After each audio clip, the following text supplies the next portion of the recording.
Hello welcome to nursing classes. तो आज की क्लास में हम यहाँ पर स्टाफ नर्स का क्वेश्चन पेपर देखेंगे जो कि हमारे आरआरबी का है, रेलवे रिक्वायरमेंट बोर्ड से रिलेटेड है। तो ये 2019 का क्वेश्चन पेपर है। तो इसमें हमें कुछ नहीं, यहाँ पर सिर्फ ये आरआरबी के लिए ही नहीं, आपके एम्स नॉर्सेट ग्रुप 5 सीएचओ जैसे भी आपको यहाँ पर हेल्पफुल मिलने वाली है। किसी भी तरह का आपका नर्सिंग एग्जाम होता है तो उन सभी में इस प्रीवियस क्वेश्चन पेपर की हेल्प से आपको मतलब यहाँ पर हेल्प मिलने वाली है।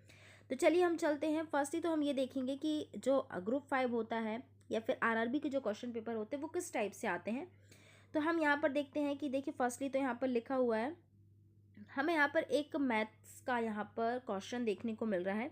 तो देखिए जैसे कि हमने सिलेबस में देखा है कि नर्सिंग के अलावा GK, mathematics, reasoning, skill based जो क्वेश्चन भी आते हैं।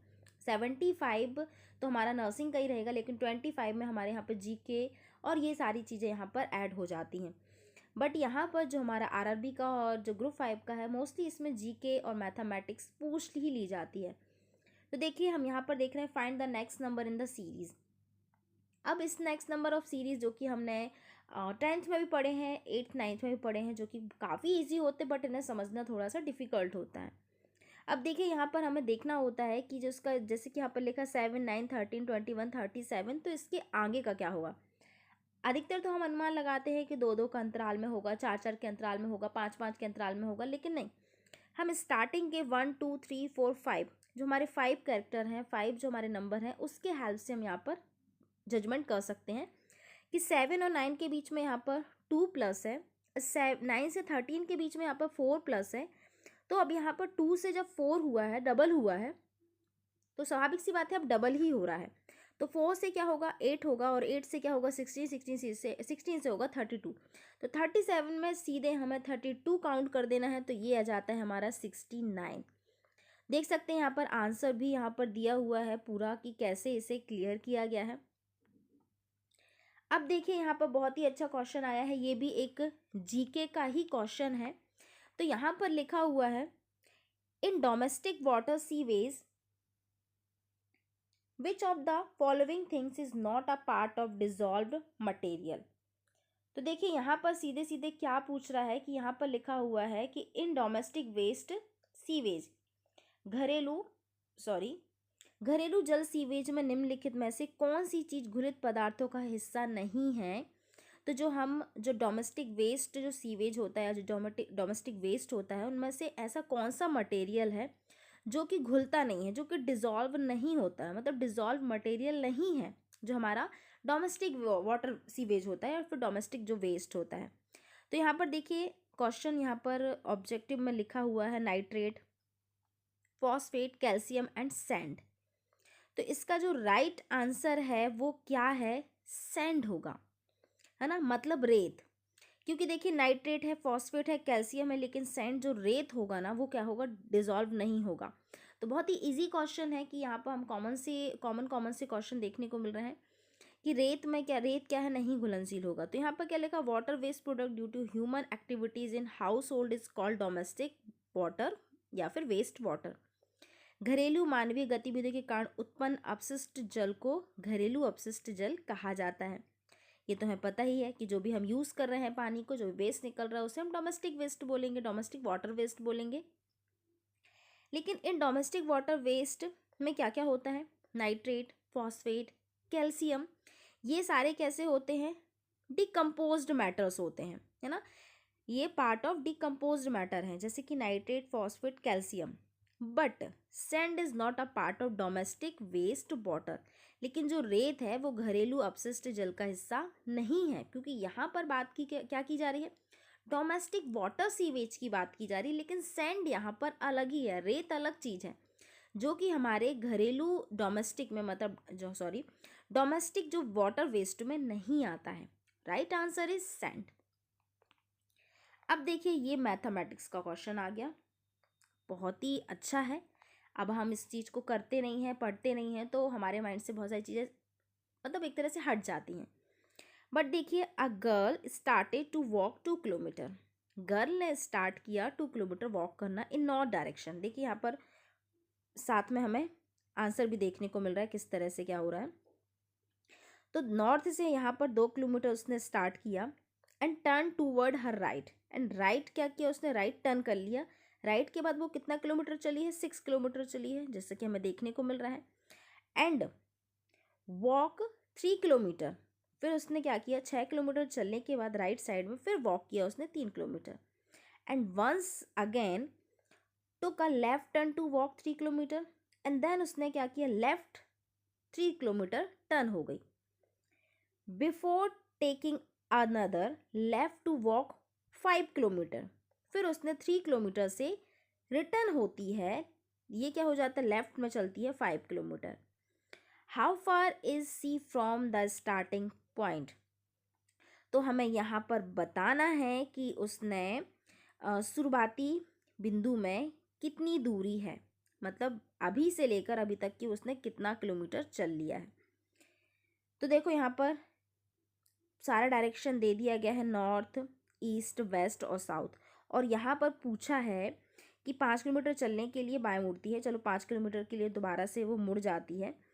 और वह जो शुरुआती जो उसका पॉइंट है ना, जो स्टार्टिंग पॉइंट से कितनी दूर है, स्टार्टिंग पॉइंट जो उसका स्टार्टिंग पॉइंट था कितना था, यहाँ से ए था स्टार्टिंग पॉइंट।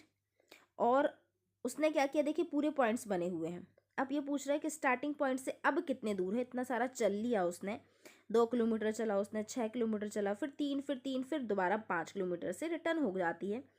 तो वहाँ से बताना है कि वो स्टार्टिंग पॉइंट से ए से जब वो चली थी तो अब वो दूसरी जगह पे लास्ट पॉइंट में जो है उसका कितने दूर है। तो देखिए अगर हम इस डायग्राम को देखें तो हम क्लियरली बता सकते हैं कि ये 3 किलोमीटर बचा है। अगर हमने पूरा ग्राफ बनाया है कुछ इस तरह से, पूरा मेज़रमेंट करके हमने बनाया है, तो हमें स्पष्ट दिख रहा है कि ए से स्टार्टिंग पॉइंट से लास्ट पॉइंट कितने किलोमीटर का है, 3 किलोमीटर का है। क्योंकि 6 किलोमीटर चला था तो हाफ हुआ 6 का, तो 3 किलोमीटर हुआ ना। तो देखिए ये कितना हो रहा है, 3 हो रहा है, बिल्कुल सही आंसर है। तो हमने इसको यहाँ पर कुछ डिजायर्ड डायरेक्शन करके हमने ए जी निकाला। पहले बी सी माइनस से क्या किया, यहाँ पर डी ई को क्या कर दिया, बी सी में से डी ई को माइनस कर दिया। तो यहाँ पर देखिए 6 - 3, तो यहाँ पर क्या आ जाता है 3 किलोमीटर। तो स्टार्टिंग पॉइंट से लास्ट पॉइंट उसका कितना है, 3 किलोमीटर। बहुत ही सिंपल है, अगर हम इसको ड्रॉ करेंगे तो हमारे लिए बहुत ईजी रहने वाला है। अब देखिए नेक्स्ट क्वेश्चन है, what nutrient deficiency cause goitre. ये तो बहुत ही सिंपल है कि किस न्यूट्रिएंट की डेफिशिएंसी से ग्वाइटर होता है। ग्वाइटर ये हमारा नर्सिंग का ही आ गया। आयोडीन, कैल्शियम, प्रोटीन, कार्बोहाइड्रेट, तो ये सिंपल सा आंसर है आयोडीन। आयोडीन की कमी से क्या होता है, ग्वाइटर होता है। यहाँ पर देखिए कुछ चीज़ें यहाँ पर बहुत अच्छी दी गई हैं कि इसमें आंसर के साथ हमें ये भी दिया गया है कि प्रॉपर उसमें एक्सप्लेनेशन भी दिया गया है। तो यहाँ पर हम देखते हैं, the most common cause of goitre is a lack of iodine in the diet. Goitre are cause by the change of thyroid function of factor that affect thyroid growth. तो अगर देखिए लैक ऑफ आयोडीन की अगर कमी होती है तो हमें क्या हो सकता है, ग्वाइटर हो सकता है। और ग्वाइटर थायराइड फंक्शन या फिर थायराइड की जो ग्रोथ को क्या करता है, प्रभावित कर सकता है। जो थायराइड ग्रोथ है, थायराइड ग्लैंड्स है, थायराइड फंक्शन को भी क्या कर देता है, डिस्टर्ब कर देता है।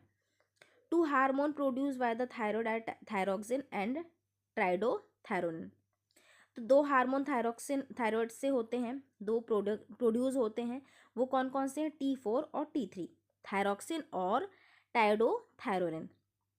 तो ये तो आपको पता होगा, T4 और T3 जो होते हैं थायराइड हार्मोन्स होते हैं जो कि प्रोड्यूस होते हैं थायराइड से। अब इनका जो मेन काम है, तो मेन काम क्या है, into the blood stream they play many role in play.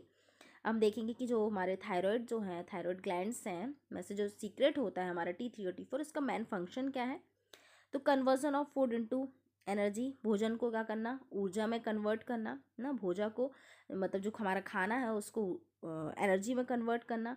Body temperature को मेंटेन करके रखता है, हार्ट रेट को मेंटेन करके रखता है, ब्लड प्रेशर को मेंटेन करके रखता है, और ग्रोथ ड्यूरिंग चाइल्डहुड, बचपन के मतलब जो हम बोल सकते हैं कि चाइल्डहुड में भी ग्रोथ के लिए हेल्पफुल होता है thyroid hormone T3 and T4। आजकल कितने सारे प्रॉब्लम्स हो रही हैं थायराइड के कारण, थायराइड डिस्टर्ब है इम्बैलेंस होने के कारण, ये सारे फंक्शन है उसके। अब देखिए यहाँ पर एक हमारा आ जाता है यहाँ पर general knowledge. Dandiya is the traditional folk dance of. अब जो डांडिया है वो कहाँ का डांस है? ये तो सिंपल सा है। डांडिया कहाँ का मतलब लोकप्रिय है, लोक नृत्य है, कहाँ का है डांडिया? ऑप्शन दिया है सिक्किम, कर्नाटक, गुजरात, उत्तर प्रदेश। तो राइट आंसर इज गुजरात। क्योंकि जो डांडिया है गुजरात में कौन कौन से होते हैं? डांडिया के अलावा गरबा भी होता है। तो हमें देखने को मिलता है कि गुजरात में डांडिया फेमस है, मतलब फोल्क डांस वहाँ का हमारे देखने को मिलता है, डांडिया और इसके साथ साथ गरबा। तो गरबा और डांडिया याद रखना कि गुजरात के डांस हैं।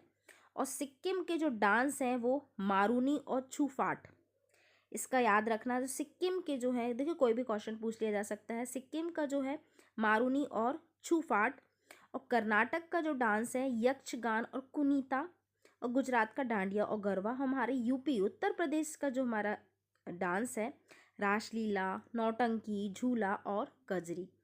ये हमें देखने को मिलते हैं। फोल्क डांस लोकप्रिय नृत्य कहाँ कहाँ पर कौन कौन से हैं? तो ये बहुत ही इंपॉर्टेंट है, इसे आप नोट डाउन कर सकते हैं क्योंकि ये इस तरह के क्वेश्चन भी पूछ लिए जाते हैं। अब देखिए यहाँ पर लिखा है विच of the process of assigning specific duties, विशिष्ट कर्तव्य सौंपने की प्रक्रिया कौन सी है? अब यहाँ पर लिखा है स्पेसिफिक ड्यूटी, मतलब process of assign specific duty, विशिष्ट कर्तव्य सौंपने की प्रक्रिया कौन सी है? Coordination, supervision, communication and delegation. तो the process of assigning specific duty is called delegation. विशिष्ट जो कर्तव्य होता है सौंपने की प्रक्रिया को हम क्या बोलते हैं? डेलीगेशन बोलते हैं। तो राइट आंसर इस क्या होगा? Delegation. And giving specific power and authority to subordinate officer by higher authority is called delegation और रिप्रेजेंटेशन। इसके साथ साथ जो उच्च प्राधिकारी द्वारा अधीन जो भी हमारे देखने को मिलता है अधीनक्ष या फिर अधिकारी को विशिष्ट शक्ति अधिकार देने को हम क्या बोलते हैं? डेलीगेशन या फिर रिप्रेजेंटेशन बोलते हैं। तो डेलीगेशन ही क्या है? असाइनिंग स्पेसिफिक ड्यूटीज़ है, जो कि हमें एक तरह से बोल सकते हैं कि जो कोई स्पेशल जो काम होता है उसे सौंपने की प्रक्रिया को हम क्या बोलते हैं? डेलीगेशन बोलते हैं। कोऑर्डिनेशन, सुपरविजन, कम्युनिकेशन तीनों अलग चीज़ हैं। डेलीगेशन है जो भी हम कोई काम किसी को सौंपते हैं। नेक्स्ट देखिए यहाँ पर लिखा है which structure act as wire of a telephone in the body. कौन सी संरचना शरीर में टेलीफोन की तार की तरह काम करती है? तो देखिए सिंपल सा क्वेश्चन है। यहाँ पर लिखा हुआ है कि हमारे बॉडी में टेलीफोन की तार की तरह कौन सा काम करती है, वायर की तरह कौन सा काम करती है, या फिर हम बिजली का तार भी बोल सकते हैं। Muscles, arteries, nerve, when. Right answer is nerve. क्योंकि देखिए नर्व हमारे एक तरह से इम्पल्सेस पहुंचाती है, एक तार का काम करती है। तो राइट आंसर इज क्या होगा? नर्व। तो इसे याद रखना कि वायर का काम करे, क्योंकि अगर नर्व एक ही तार टूटा तो क्या हो जाता है? बॉडी डिस्टर्ब हो जाती है। In body nerve structure act as wire of a telephone nerve send electrical signal that help you feel sensation and move your muscles. Nerve also control body function like digestion, food, maintaining your heart rate. Nerve are one of the function part of our nervous system. शरीर में जो हमारे body में nervous system होता है, जो हमारा nerve structure होता है, एक टेलीफोन की तार की तरह काम करती है। स्ट्रक्चर में भी हमें कुछ इस तरह से देखने को मिलता है। और नर्व्स एंड इलेक्ट्रिकल्स जो कि क्या करती है? हमेशा क्या करती हैं? इलेक्ट्रिकल्स इम्पल्सेस भेजने का काम करती है, जो कि सेंसेशन को फील करती है, मसल्स को मूव करने के लिए हेल्पफुल होती है। इसके साथ साथ डाइजेशन को और भी हार्ट रेट को भी मेंटेन करने का काम कौन करता है? नर्व ही करता है। और साथ में nerves are one of the function part of the nervous system. जो तंत्रिका है हमारे तंत्रिका तंत्र के कार्यात्मक भागों में भी क्या करती है? यहाँ पर एक है। These signal control your voluntary movement, sense, touch, pain, hot, cold, blood pressure, breathing and heart rate। जो हमारे voluntary control, जो voluntary movement होते हैं उनको भी क्या करती है? उन्हें भी signals देती है, संकेत देती है। अब देखिए यहाँ पर लिखा हुआ है कि हमारे मसल्स को भी मूव करने के लिए हेल्पफुल होती है। अब फॉर एग्जांपल अगर एक वायर टूट जाता है, हमारे आर्म साइड का वायर टूट जाता है, जो कि हमारे ब्रेन से आर्म से कनेक्टेड है, जो कि ब्रेन के हेल्प से आर्म तक सेंसेशन पहुंच रहा है, मैसेज पहुंच रहा है। अगर वो वायर मिसिंग हो गया, ब्लड क्लॉट हो गया या फिर कुछ भी हो जाता है, तो उस कारण से क्या हो गया? हाथ ही मूव नहीं करेगा। क्यों? क्योंकि ब्रेन से हैंड तक इम्पल्सिस सिग्नल्स ही नहीं आ रहा है। ब्रेन मैसेज कर तो रहा है, ब्रेन बोल रहा है कि उठाओ इस हाथ को, लेकिन वो जो सिग्नल है, जो सिग्नल, क्योंकि तार टूट गया है, तार क्यों टूटा है, अब कई कारण हो सकते हैं, तो तार टूट गया है तो वो हाथ उसका नहीं उठेगा। क्यों नहीं उठेगा? क्योंकि वहाँ तक मैसेज, हैंड तक मैसेज पहुँच ही नहीं पा रहा है। इस तरह से हम बोल सकते कि जो नर्व है हमारे बॉडी में टेलीफोन के वायर की तरह काम कर रहा है या फिर बिजली के तारों की तरह काम करता है। पैरालिसिस क्यों हो रहा है? इसलिए ये कि नर्व में डैमेज हो जा रही है, या फिर नर्व में बोल सकते हैं कि यहाँ पर क्लॉट जम रहा है, बीच में इम्पल्सेस नहीं पहुँच पा रही है, नर्व नहीं बोल सकते, तो सेंसेशन ही नहीं पहुँच पा रहा है, तो ये क्या हो जाता है, हमारी ये वर्क नहीं कर पाता है। अब देखो नेक्स्ट हमें यहाँ पर देखने को मिलता है, in India which of the following state has the highest number of national park. हमारे इंडिया में सबसे ज़्यादा नेशनल पार्क कहाँ पर हैं? तो ये तो बहुत ही इजी क्वेश्चन है कि हमारे मध्य प्रदेश के अलावा बहुत ज़्यादा नेशनल पार्क तो देखने को मिल ही नहीं सकते।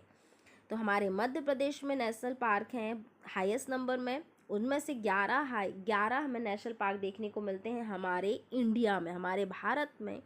हमारे भारत की मध्य प्रदेश स्टेट में 11 नेशनल पार्क हैं, जो कि कौन कौन से? Kanha Kisli national park, Panna national park, Satpura national park, Bandhavgarh national park, Madhav national park, Pench राष्ट्रीय उद्यान या फिर पेंच नेशनल पार्क। साथ साथ यहाँ पर हमें फॉसिल नेशनल पार्क, जिसे हम जीवाश्म राष्ट्रीय भी बोल सकते हैं, राष्ट्रीय उद्यान भी बोल सकते हैं, Sanjay national park, one Vihar national park, Omkareshwar national park and dinosaur national park. ये कुछ नेशनल पार्क है, 11 नेशनल पार्क है हमारे मध्य प्रदेश के, इन्हें याद रखना क्योंकि ये भी पूछ लिया जा सकता है। What is the symbol of the element gallium? Gallium का सिंबल क्या है? Ga है। नेक्स्ट है the establishment of personal relationship and affected take place in the stage of group dynamic is termed as. तो यहाँ पर पूछ रहा है कि व्यक्तिगत संबंध और स्नेह की स्थापना समूह गतिशीलता के किस चरण में होती है, उसे क्या कहा जाता है? तो जैसे कि हमें बोला पर्सनल रिलेशनशिप और affection take place in state of group, जब किसी का संबंध या फिर किसी से जो इस एक अफेक्शन या फिर अट्रैक्शन जो होता है दो लोगों के बीच में, तो इस चरण को हम क्या कहते हैं? तो व्यक्तिगत संबंध और स्नेह की स्थापना समूह गतिशीलता के चरण में, जैसे हम क्या बोल सकते हैं यहाँ पर, टर्म्ड आर नॉर्मिंग बोलते हैं। क्या बोलते हैं? नॉर्मिंग, नॉर्म्स, जो कि हम बोलते हैं ना नॉर्म्स। तो किसी के personal relationship and affection take place in the stage of group dynamic is termed as norming. इसमें देखिए एक नीचे और लिखा हुआ है, norming people feel part of the team and realize that they can achieve work if they accept other view point. लोग team का हिस्सा महसूस करते हैं और महसूस करते हैं कि यदि वे अन्य दृष्टिकोण को स्वीकार करते हैं तो वे काम में सफलता प्राप्त कर सकते हैं। इट्स अ नॉर्म, है ना। तो नॉर्म्स जब होंगे तो जो पर्टिकुलर अगर कोई वर्क कर रहा है तो उसमें क्या करता है, प्रॉपर फोकस भी करता है। नेक्स्ट है what are the immediate side effect of electroconvulsive therapy. तो इलेक्ट्रोकन्वर्सिव थेरेपी के साइड इफेक्ट क्या देखने को मिलते हैं, जो कि हमें तुरंत ही देखने को मिलते हैं? फर्स्ट है टेम्परेरी मेमोरी लॉस और confusion, fractured and dislocated bones, myocardial infection and cardiac arrest, permanent memory loss and brain damage. तो देखिए फर्स्ट जो इसका आंसर है, right answer is temporary memory loss and confusion. तो हमें देखने को मिलता है कि जो टेम्परेरी मेमोरी लॉस हो जाता है और कन्फ्यूज़न भी देखने को मिलता है। इसके साथ साथ और भी चीज़ हैं जो कि हमें देखने को मिलती है इलेक्ट्रोकन्वल्सिव थेरेपी के साइड इफ़ेक्ट्स में। तो यहाँ पर हमें देखने को मिलता है हिस्ट्रिया एंड वायलेंट एपिसोड भी देखने को मिलता है, कि ये सारी चीज़ें हमें देखने को मिलती हैं इलेक्ट्रोकन्वल्सिव थेरेपी के साइड इफ़ेक्ट में। तो हिस्टीरिया और वायलेंस एपिसोड्स भी देखने को मिलते हैं। अब देखते हैं नेक्स्ट क्वेश्चन की तरफ आते हैं।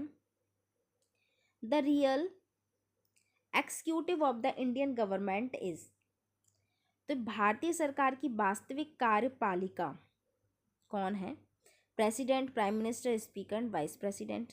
Right answer is prime minister.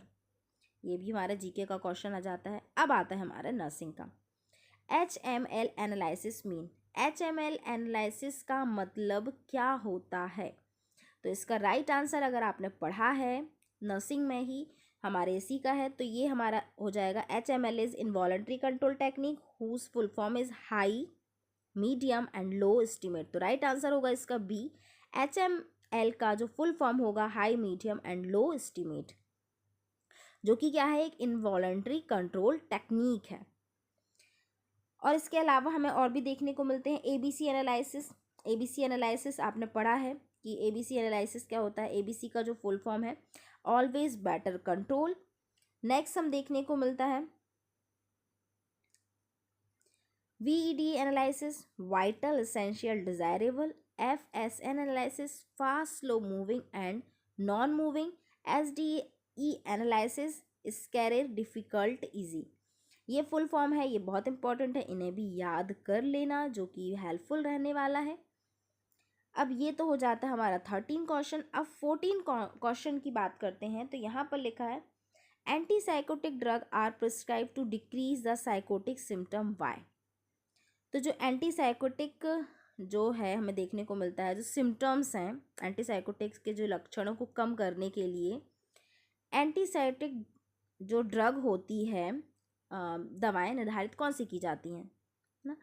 तो इसे डिक्रीज करने के लिए, कम करने के लिए, साइकोटिक सिम्टम्स को कम करने के लिए एंटीसाइकोटिक ड्रग्स कौन सी दी जाती है? तो फर्स्टली हम देखते हैं यहाँ पर इसका जो राइट आंसर है blocking the action of dopamine in the brain. मस्तिष्क में, ब्रेन में डोपामाइन की क्रिया को रोकने के लिए, एक्शन करने के लिए, ब्लॉक करने के लिए यहाँ पर डोपामिन का यूज़ किया जाता है। तो antipsychotic drug also known as neuroleptic drugs भी हम इसे बोलते हैं। तो जो साइकोटिक सिम्टम्स को कम करने के लिए, डिक्रीज करने के लिए जो एंटीसाइकोटिक ड्रग्स दी जाती है, उसका जो मेन पर्पस होगा blocking the action of dopamine in the brain. Next है which AV block in also refer to a mobility second. तो यहाँ पर पूछा गया है कि जो किस AB ब्लॉक को मोविड्स P भी कहा जाता है। तो मोविड्स P जिसे हम बोलते हैं, उसका राइट आंसर है सेकेंड डिग्री AB ब्लॉक। तो ये इसका हो जाता है एट्रियोवेंट्रिकुलर ब्लॉक भी हम बोलते हैं। किसे हम बोलते हैं? मोविड्स सेकेंड को हम क्या बोलते हैं? मोविड्स सेकेंड को हम AB ब्लॉक भी, सेकेंड डिग्री AB ब्लॉक भी के नाम से भी जानते हैं। तो ये कुछ 15 क्वेश्चन है। देखिए मोस्टली हमें जीके ही देखने को मिला इसमें से, कहीं मतलब काफ़ी ज़्यादा। तो ये 15 क्वेश्चन है, पूरे 100 क्वेश्चन हमें देखने को मिलते हैं। तो क्वेश्चन अब यहाँ पर नर्सिंग के स्टार्ट अब होते हैं। देखिए osmotic pressure and acidic waste balance of body fluid are maintained. कौन करता है? सोडियम करता है। ऑस्मोटिक प्रेशर और एसिड बेस बैलेंस को कौन मेंटेन करता है? तो जो कि करता है sodium. Which of the most suitable position of giving enema. Enema देने के लिए कौन सी पोजिशन सही होती है? तो यहाँ पर जो राइट आंसर है लेफ्ट लैटरल पोजिशन, ताकि उसको एनिमा इंसर्ट किया जा सके ईजिली। अब देखिए what is the SI unit of electric field strength. तो इसका राइट आंसर क्या होगा? D, Newton and coulomb. What is the called the time required for the satellite to complete one rotation? ये भी आ गया लो केमिस्ट्री का, सॉरी फिजिक्स का question आ गया। तो इसका राइट आंसर होगा period of revolution. Which department issue pan card. कौन सा डिपार्टमेंट पैन कार्ड इशू करता है? तो जो इसका राइट आंसर होगा इनकम टैक्स डिपार्टमेंट है वो पैन कार्ड, जो पैन नंबर इशू करता है। Which of the following is termed to fetal blood vessels laying over the internal os in frontal of the presenting part? तो इसका जो right answer है Washa previa. अगर आपने OBGHS से पढ़े होगी तो आपको ये भी क्वेश्चन आराम से समझ में आ जाएगा। तो अभी तो आज की क्लास में हम सिर्फ 20 ही क्वेश्चन देखते हैं। नेक्स्ट हम क्लास में कोशिश करेंगे, क्योंकि काफ़ी लंबी क्लास हो चुकी है, तो नेक्स्ट क्लास में 21 से लेकर 50 तक कोशिश करेंगे। फुल एक्सप्लेनेशन के साथ ही हम यहाँ पर कोशिश करेंगे। अब इसके बाद हमें सारी नर्सिंग की ही क्लासेस देखने को, नर्सिंग के ही क्वेश्चन देखने को मिलेंगे। तो आई होप कि आपके लिए ये कुछ क्वेश्चंस हेल्पफुल होंगे, आई होप। तो थैंक यू